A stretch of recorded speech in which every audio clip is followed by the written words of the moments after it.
Welcome everyone, prime পাঠশালার আরেকটা online ক্লাসে তোমাদের সকলকে স্বাগতম জানাচ্ছি। আমরা পড়ছি এসএসসি বায়োলজির চ্যাপ্টার 4 জীবনী শক্তি, যার প্রথম ক্লাস আমরা অলরেডি করে ফেলেছি। প্রথম ক্লাসটা কি করেছি? প্রথম ক্লাসটা ছিল এটিপি নিয়ে। আমরা এটিপির ক্লাসে এটিপির ফুল ডিটেইলস পড়েছি। সেখানে আমরা এটিপি কিভাবে আসছে, এটিপির আসলে দেখতে কেমন, ইন ডিটেল স্ট্রাকচার, তার কার সাথে কিভাবে কে কানেক্টেড, সেটা পড়েছি। তোমরা যদি অবশ্যই এটিপি ভিডিওটা না দেখে থাকো, আগের ভিডিওটা ডিসক্রিপশন বক্সে দেওয়া আছে, তোমরা অবশ্যই আগে এটিপি ভিডিও দেখে তারপরে এই ভিডিওটা শুরু করো, তাহলে তোমাদের জন্য কনসেপ্ট বুঝতে সহজ হবে। আমরা আজকে থেকে এই সিরিজের মধ্যে একটা সাব সিরিজ শুরু করতে যাচ্ছি। সেটা কি? সেটা হচ্ছে সালোক সংশ্লেষণ সিরিজ। সালোক সংশ্লেষণের সিরিজে আমরা মূলত কি কাজ করব? সালোক সংশ্লেষণটা আসলে ইন ডিটেইলস এসএসসি পর্যায়ে যতটুকু সম্ভব সালোক সংশ্লেষণ নিখুঁতভাবে তোমাদেরকে আসলে বোঝানোর চেষ্টা করব, যার প্রেক্ষিতে আমরা আসলে এখানে এসএসসি সালোক সংশ্লেষণটা একটু ছোট, তুলনামূলক ইন্টারমিডিয়েট সালোক সংশ্লেষণের চাইতে আমরা স্টেপ ওয়াইজ সালোক সংশ্লেষণে বেশ কয়েকটা ভিডিও সিরিয়ালে আসবে, 4-5টা ভিডিও আসবে এবং শেষে একটা ওয়ান শট ভিডিও আসবে অবশ্যই। তার আগে এই স্টেপগুলো তোমরা অবশ্যই একটু ভালো করে দেখে নিবে, যাতে সালোক সংশ্লেষণ নিয়ে ভবিষ্যতে আর কোনো ধরনের সমস্যা না হয়। যদি গত ক্লাসের সূত্র ধরে আমি একটু বলি, সেটা হচ্ছে এটিপি আসলে কি? এটিপি হচ্ছে বায়োলজিক্যাল কারেন্সি। এটা মানে কি? জীবিত যে কোনো কারো কোষ চালানোর জন্য, বিনিময় করার জন্য বা যে কোনো ধরনের কাজ করার জন্য এটিপি প্রয়োজন। এটিপি ছাড়া কোনো কোষ কখনো ফ্রিতে কোনো কাজ করে না বডির ক্ষেত্রে, এটাই সত্য কথা। ওকে, এটিপি আসলে আসে কোত্থেকে? এটিপি আমরা যখন গ্লুকোজ বা C6H12O6 এটাকে পোড়াই, গ্লুকোজকে যখন অক্সিজেনের সাহায্যে পোড়াই, তখন এটিপি তৈরি হয়। ওকে, একটা গ্লুকোজ পোড়াইলে অনেকগুলো এটিপি তৈরি হয়, সেটা কয়টা আমরা এই সিরিজের সামনে দেখব। বাট গ্লুকোজ পোড়াইলে এটিপি তৈরি হয় সেটা বুঝলাম। এখন গ্লুকোজ আসলে আসে কোত্থেকে? আমাদের কিছু স্পেসিফিক জিনিস লাইক গাছ, শৈবাল, কিছু স্পেসিফিক ব্যাকটেরিয়া ছাড়া জগতের সবাই আরেকজন থেকে গ্লুকোজ নিয়ে আসে। নিজে নিজে গ্লুকোজ তারা বানায় না। কিন্তু গাছ, কিছু গাছ, মোটামুটি সকল গাছ, সকল শৈবাল এবং স্পেসিফিক কিছু ব্যাকটেরিয়া, খুবই স্পেসিফিক কিছু ব্যাকটেরিয়া, এরা নিজের গ্লুকোজটা নিজে তৈরি করতে পারে। সো গ্লুকোজ আসলে তৈরি হয়। গ্লুকোজ তৈরি হওয়ার যে প্রসেস বা প্রক্রিয়া, সেটাকে আমরা আসলে সালোক সংশ্লেষণ বলি। তো আমরা এখন একটু সালোক সংশ্লেষণের ডিটেইলস, স্টেপ বাই স্টেপ যেটা বললাম, একটু ডিটেইলসে ঢোকার চেষ্টা করব। তার আগে মোস্ট ইম্পর্টেন্ট জিনিস, সালোক সংশ্লেষণকে ইংলিশে কি বলা হয়? ইংলিশে ফটোসিনথেসিস বলা হয়। এইটা আমাদের এসএসসির পরীক্ষায় যে প্র্যাকটিক্যালের পরে যে ভাইবা থাকবে, সেখানে জিজ্ঞেস করতে পারে, বলো সালোক সংশ্লেষণের ইংলিশ কি? ফটোসিনথেসিস। এইচএসসি পরীক্ষাতে যে ভাইবা থাকবে, সেখানে জিজ্ঞেস করতে পারে। ইভেন যখন আমরা চাকরি পরীক্ষা দিতে যাব একটু বড় হয়ে গেলে, তখন যখন শুনবে তুমি সায়েন্সে পড়ো, তখন মাস্ট বি তোমাকে একটা মোস্ট কমন প্রশ্ন জিজ্ঞেস করে এবং স্টুডেন্টরা সেখানে আটকিয়ে যায়। সেটা হচ্ছে সালোক সংশ্লেষণের ইংলিশ শব্দ কি? সালোক সংশ্লেষণের ইংলিশ টার্ম হচ্ছে ফটোসিনথেসিস। আমরা যদি কথাটাকে একটু ভাঙতে চাই ছোট করে, যে সালোক সংশ্লেষণ কথাটা কিভাবে আসলো। সালোক সংশ্লেষণ 3টা শব্দের একটা সমাহার। একটা হচ্ছে সা, একটা হচ্ছে লোক এবং আরেকটা হচ্ছে সংশ্লেষণ। এই 3টা শব্দ মিলে আসলে সালোক সংশ্লেষণ হয়। এর মধ্যে আমরা যদি একটু বুঝি কোন কথাটার মানে আসলে কি। সা কথাটা মূলত আসছে হচ্ছে সূর্য থেকে। সূর্য, সা কথাটার মূল কথা হচ্ছে সূর্য। সূর্যকে আমরা ইংলিশে কি বলি? ইংলিশে বলি হচ্ছে সান। ওকে, সা হচ্ছে আমাদের সান বা সূর্য। এরপরে হচ্ছে লোক। লোক কথাটা মূলত এটা আলোকে বোঝানো হচ্ছে, আলো বা আলোক। কথাটা যদি পুরোপুরি কমপ্লিট করে, এটা হচ্ছে আলোক। আলোকের ইংলিশ কি? বা লাইট। আলোর ইংলিশ হচ্ছে লাইট, LIGHT, লাইট। ওকে, তো সান, লাইট। সান এবং লাইট, সূর্যের আলো, লোক, এই দুইটা কথাকে আবার একসাথে একটা কথায় কনভার্ট করা যায়। এই দুইটা কথাকে, এইটাকে সানলাইট, এটাকে আমরা একসাথে ফটো বলতে পারি। ফটো, সানলাইটকে আমরা একসাথে হচ্ছে ফটো বলতে পারি। ওকে ফাইন, এই যে ফটো বলছি, ফাইন। এরপরে আমাদের হচ্ছে পরের কথাটা। পরের কথাটা কি? পরের কথাটা হচ্ছে সংশ্লেষণ। সংশ্লেষণ, সংশ্লেষণ মানে কি? সংশ্লেষণ মানে কোনো কিছু তৈরি করা। সংশ্লেষণ মানে হচ্ছে কোনো কিছু তৈরি করা, এটা মানে হচ্ছে সংশ্লেষণ। ওকে, সংশ্লেষণ। সংশ্লেষণকে ইংলিশে সিনথেসিস বলে। সিনথেসিস। ওকে, তো এই যে পুরো জিনিসটা সূর্যের আলো দিয়ে কোনো কিছু তৈরি করা, সানলাইট দিয়ে সিনথেসিস করা, সো যাকেই বলা হয় সূর্যের আলো দিয়ে কোনো কিছু তৈরি করাকে আমরা বলি সালোক সংশ্লেষণ। কোশ্চেন হচ্ছে কি তৈরি করি আমরা? তৈরি করি হচ্ছে গ্লুকোজ। সালোক সংশ্লেষণ আমরা তৈরি করি কি? আমরা হচ্ছে গ্লুকোজ তৈরি করি, C6H12O6। আমরা এই যে জিনিসগুলা তৈরি করি সালোক সংশ্লেষণে, এইটাই হচ্ছে সূর্যের আলো দিয়ে কি তৈরি করি? গ্লুকোজ তৈরি করি। এই প্রসেসটাকে আমরা বলি হচ্ছে সালোক সংশ্লেষণ বা ফটোসিনথেসিস। সো মোটামুটি বুঝলাম ফটোসিনথেসিস জিনিসটা আসলে কি, বেসিক জিনিস। এখন ফটোসিনথেসিসের জিনিসটা কি? এটা কাঁচামাল লাগে কিছু, ফটোসিনথেসিস হওয়ার জন্য আমাদের কিছু কাঁচামাল লাগে। আমরা কি কাজ করি? বিরিয়ানি রান্না করতে গেলে আমাদের কি লাগে? বিরিয়ানি রান্না করতে গেলে আমাদের হচ্ছে পাতিল লাগে, প্রথম বিষয়ে চুলা লাগে, গ্যাস লাগবে বা ইলেকট্রিক চুলা হইতে পারে, গ্যাসের চুলা, যে কোনো কিছু হইতে পারে। আমাদের চাল লাগবে, পোলাওর চাউল লাগবে, আমাদের মাংস লাগবে, আমাদের মশলা লাগবে, লবণ লাগবে, পানি লাগবে, অনেক কিছু লাগবে, এগুলোকে আমরা কাঁচামাল বলতেছি। একই রকম ভাবে সালোক সংশ্লেষণ প্রক্রিয়ার জন্য কিছু কাঁচামাল আছে। তো কি সেই কাঁচামাল? সালোক সংশ্লেষণের জন্য 4টা রিকোয়ারমেন্ট আর 4টা কাঁচামাল আছে। আমরা যদি একটু বলার চেষ্টা করি, প্রথমেই সালোক সংশ্লেষণের জন্য মোস্ট ইম্পর্টেন্ট যে কাঁচামালটা প্রয়োজন সেটা হচ্ছে কার্বন ডাই অক্সাইড। এর পরবর্তীতে সালোক সংশ্লেষণের জন্য যে কাঁচামালটা প্রয়োজন সেটা হচ্ছে ওয়াটার বা পানি, মোস্ট ইম্পর্টেন্ট জিনিস। তৃতীয় বিষয়, সালোক সংশ্লেষণের জন্য তৃতীয় যে কাঁচামালটা প্রয়োজন সেটা হচ্ছে ক্লোরোফিল। ক্লোরোফিল মোস্ট ইম্পর্টেন্ট জিনিস, ক্লোরোফিল। ওকে, ক্লোরোফিলের ইংলিশ নামটা একটু দেখো, এটার বানানটা একটু ঝামেলা আছে, CHLO, chloro, chlo sorry chloro, PHYLL, chlorophyll. So PHYLL শেষে 2টা L আছে, সো ক্লোরোফিল। এবং চতুর্থত আমাদের যে উপাদানটা প্রয়োজন সালোক সংশ্লেষণের জন্য বা কাঁচামাল প্রয়োজন সেটা কি? সেটা হচ্ছে সানলাইট। তো এই যে 5টা উপাদান বা সূর্যের আলো, সানলাইট বা সূর্যের আলো, 4টা কাঁচামালের কোনোটা যদি মিসিং হয়, কোশ্চেন হচ্ছে স্যার সালোক সংশ্লেষণ কি হবে? না, কোনো সুযোগ নাই। সালোক সংশ্লেষণ হওয়ার জন্য এই 4টা উপাদান মাস্ট ইম্পর্টেন্ট, এর কোনো একটা উপাদান যদি মিসিং পড়ে সালোক সংশ্লেষণ হবে না। তো সালোক সংশ্লেষণ এইগুলা দিয়ে আমার মূল টার্গেট কি? এইগুলা দিয়ে আমার মূল টার্গেট হচ্ছে গ্লুকোজ বানানো। গ্লুকোজ বানানো, গ্লুকোজের সংকেত কি? C6H হচ্ছে 12টা, ও হচ্ছে 6টা, গ্লুকোজ এরকম একটা উপাদান যেটার মধ্যে 6টা কার্বন থাকে, 12টা হাইড্রোজেন থাকে এবং 6টা হচ্ছে অক্সিজেন থাকে। সো এই হচ্ছে আমাদের সালোক সংশ্লেষণের কাঁচামালগুলো আমরা একটু দেখলাম। এখন কোশ্চেন হচ্ছে সালোক সংশ্লেষণটা আসলে কই হয়, আমরা একটু সেটা জানতে চাই যে সালোক সংশ্লেষণটা কই হয়। মূলত গাছের বা শৈবালের যে সকল স্থানে সবুজ পার্ট পাওয়া যায় সেইগুলোতে আসলে সালোক সংশ্লেষণ হয়। সবুজ পার্ট কই হয়?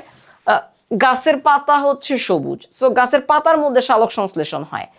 আবার হচ্ছে বা খাবারটা, এই গ্লুকোজটা তৈরি হয়। আরেকটা হচ্ছে যে গাছের কচি গাছ, একদম নতুন চারা গাছ, তার যে বাকলটা মানে কাণ্ডটা থাকে সেটা কিন্তু সবুজ হয়, সেখানে আসলে সালোক সংশ্লেষণ হয়। শৈবাল, শৈবাল বা শ্যাওলা আমরা যেটা চিনি সেটার পুরো বডিটাই আসলে সবুজ, তো পুরোটাতে আসলে সালোক সংশ্লেষণ হয়।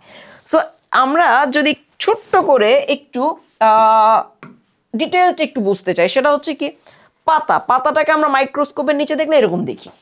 এই যে স্ট্রাকচারটা দেখা যাচ্ছে, স্ট্রাকচারের এই যে উপরের একটা লেয়ার দেখা যাচ্ছে, যেখানে অনেকগুলা কোষ একসাথে, একটার সাথে একটা লেগে লেগে লেগে লেগে আছে। আরেকটা হচ্ছে নিচের এই যে এই জায়গাগুলা, এই জায়গাগুলা, এখানে একটা কোষ আছে, এই যে এখানে একটু লুজ, একটার সাথে একটা লেগে লেগে নাই। এই যে জিনিস দুইটাকে আমরা আসলে মোটামুটি ভাবে বলি হচ্ছে, দুইটারই কমন নাম হচ্ছে মেসোফিল টিস্যু। মেসোফিল টিস্যু, ওকে, মেসোফিল টিস্যু।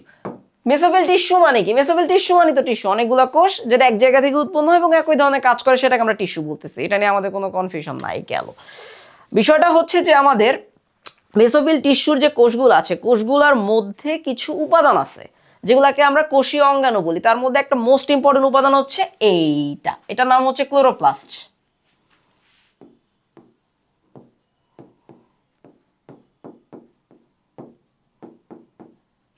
এটার নাম হচ্ছে আমাদের ক্লোরোপ্লাস্ট। ক্লোরোপ্লাস্টটা আসলে কি কাজ করতেছে? ক্লোরোপ্লাস্টের মধ্যে এরকম কিছু পাউরুটির মতো অংশ দেখা যায়, এই যে দেখো, এগুলাকে বলি থাইলাকয়েড।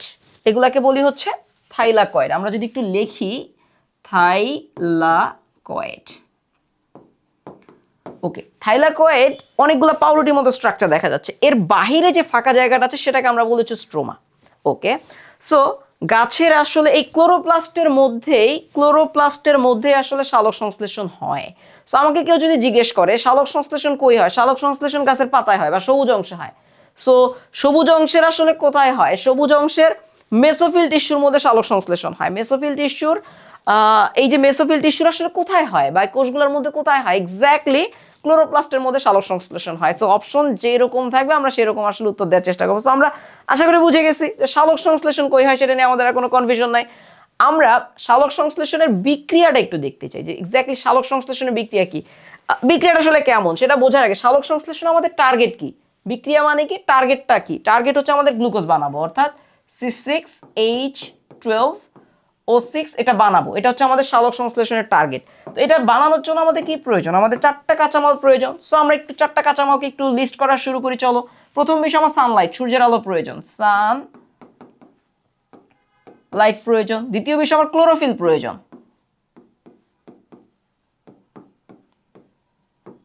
ওকে ফাইন, এটাও গেল আমার দ্বিতীয় বিষয়।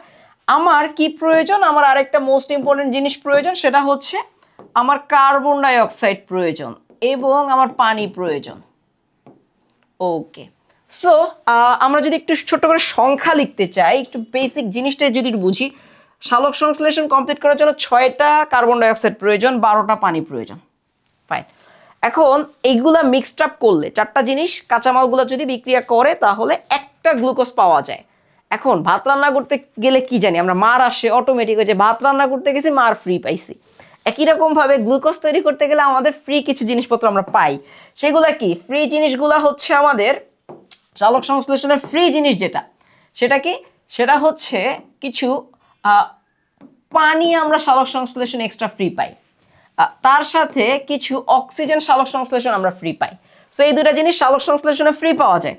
আমরা যদি একটু উপাদান দেখি, টোটাল 6টা পানি পাওয়া যায় এবং 6টা কার্বন ডাইঅক্সাইড পাওয়া যায়। এই যে জিনিস, এইগুলাকে আমরা বলি হচ্ছে বাই প্রোডাক্ট শালক সংশ্লেষণের। এই যে দুইটা জিনিস, একটা হচ্ছে পানি এবং একটা হচ্ছে অক্সিজেন, এইগুলাকে আমরা বলি হচ্ছে বাই প্রোডাক্ট। কি বলবো, বাই প্রোডাক্ট।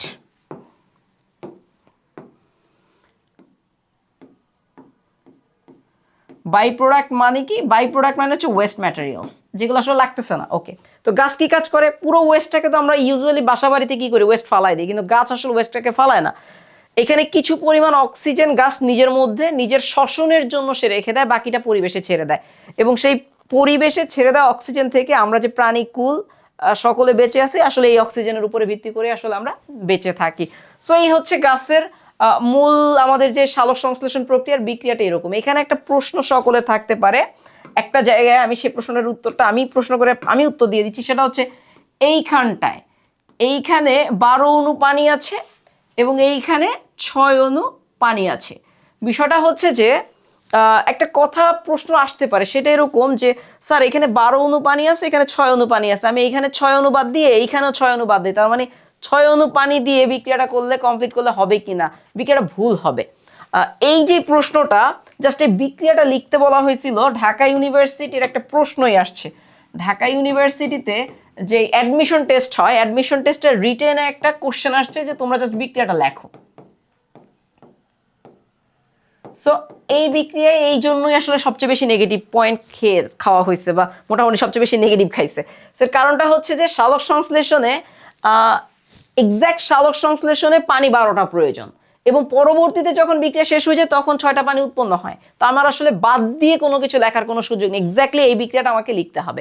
এটাই হচ্ছে আমার শালক সংশ্লেষণের নির্ভুল বিক্রিয়ার ব্যাখ্যা আর কি। সো আশা করি সকলে আমরা বুঝে গেছি শালক সংশ্লেষণটা কিভাবে হয়। হয় বলতে আসলে বিক্রিয়াটা দেখিয়ে ফেলছি, কোথায় হয় সেটা আমরা অলরেডি পড়ে ফেলছি।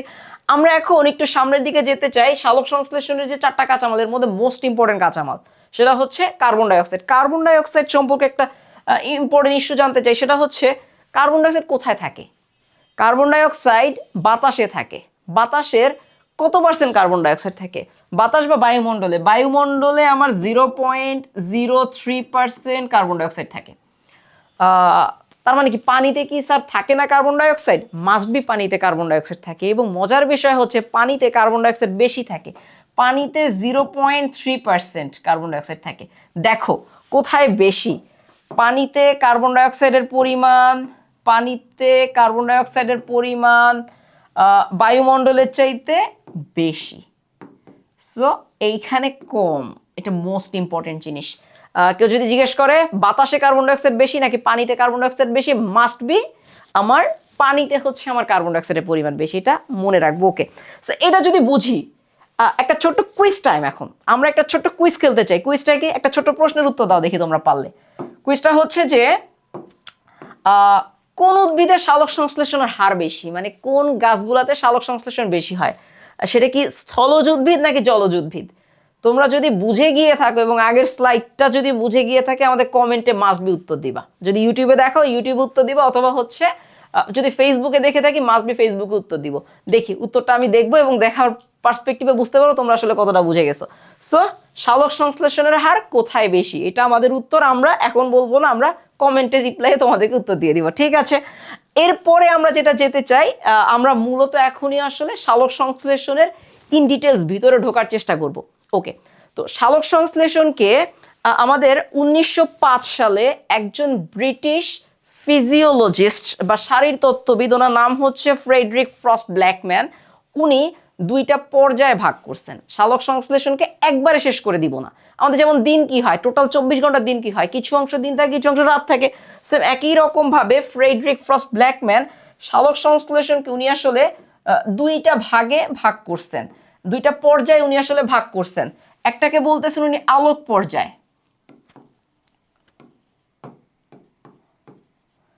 আলোক পর্যায়, আরেকটা হচ্ছে আলোক নিরপেক্ষ পর্যায়।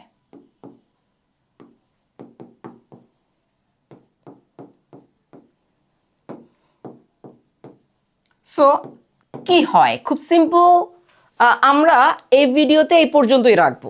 এর পরের ভিডিওতে আসলে আলোক পর্যায় এবং আলোক নিরপেক্ষ পর্যায়, আলোক পর্যায়কে ইংলিশে বলবো হচ্ছে লাইট ডিপেন্ডেন্ট ফেজ, যেটা আলো থাকলেই হবে, যতক্ষণ সূর্যের আলো আছে তো দিনের বেলা হবে। আর আরেকটা হচ্ছে আলোক নিরপেক্ষ পর্যায়, রাতে হবে না, এটা দিনেও হবে রাতেও হবে, মানে 24 ঘন্টাই হবে। সো কি হয়, আমি জাস্ট এখন একটু ছোট্ট করে একটু বলে দিই আসলে এক্স্যাক্টলি কি জিনিস। সেটা হচ্ছে সালোক সংশ্লেষণ নিজেও কিন্তু একটা কাজ, ওর কাজ হচ্ছে গ্লুকোজ তৈরি করা, কিন্তু এই কাজটা পরিচালনার জন্য তো এটিপি প্রয়োজন। কারণ আমরা কি বলছি, এটিপি হচ্ছে কারেন্সি, যে কোনো কাজ করতে গেলে বডিতে এটিপি প্রয়োজন। এখন সালোক সংশ্লেষণ করার জন্য তো আসলে এটিপি প্রয়োজন, কারণ নইলে তো সালোক সংশ্লেষণ হবে না। কোশ্চেন হচ্ছে এই এটিপি কোত্থেকে আসবে? সালোক সংশ্লেষণের এটিপি সে নিজে তৈরি করে। সো ফার্স্টলি ইনিশিয়ালি এই আলোক পর্যায় এমন একটা পর্যায় যেখানে মূলত হচ্ছে যে এটিপি তৈরি হয়, এটিপিটা তৈরি হয়, আলোক পর্যায়ে এটিপি তৈরি হয় এবং আলোক নিরপেক্ষ পর্যায়ে এটিপি ব্যবহার হয়। এটিপি এটা হচ্ছে তৈরি এবং এটা হচ্ছে ব্যবহার। সো এই হচ্ছে মোটামুটি দুইটা পর্যায়। সো ব্ল্যাকম্যান মূলত এই দুইটা পর্যায়ে ভাগ করেছে, নট অনলি হিম, আরও দুই একজন সায়েন্টিস্ট এখানে কোলাবোরেটিভলি তাদের অবদান আছে, বাট ওনার নামটা আমরা বেশি পড়ে থাকি বইগুলোতে। সো এই পর্যন্ত আজকের ভিডিওটা এই পর্যন্ত থাকবে। আমরা এইটার স্টেপ বাই স্টেপ এপিসোড 2-তে সালোক সংশ্লেষণের আমরা পুরো আলোক পর্যায়ে কি হয় সেটা হচ্ছে ডিটেলস পড়ার চেষ্টা করব। তো অবশ্যই সবাই নিচের পরের ভিডিওটা অবশ্যই দেখে ফেলো, তাহলে হচ্ছে তোমরা আলোক নির্ভর পর্যায়ে যেটা খুব সহজে বুঝে যাবে। ধন্যবাদ সকলকে। প্রাইম পাঠশালার চ্যানেলটা অবশ্যই সাবস্ক্রাইব করে রাখো, যাতে প্রত্যেকটা নতুন ভিডিও তোমরা সবার আগে নোটিফিকেশন পেয়ে যাও। ধন্যবাদ সকলকে।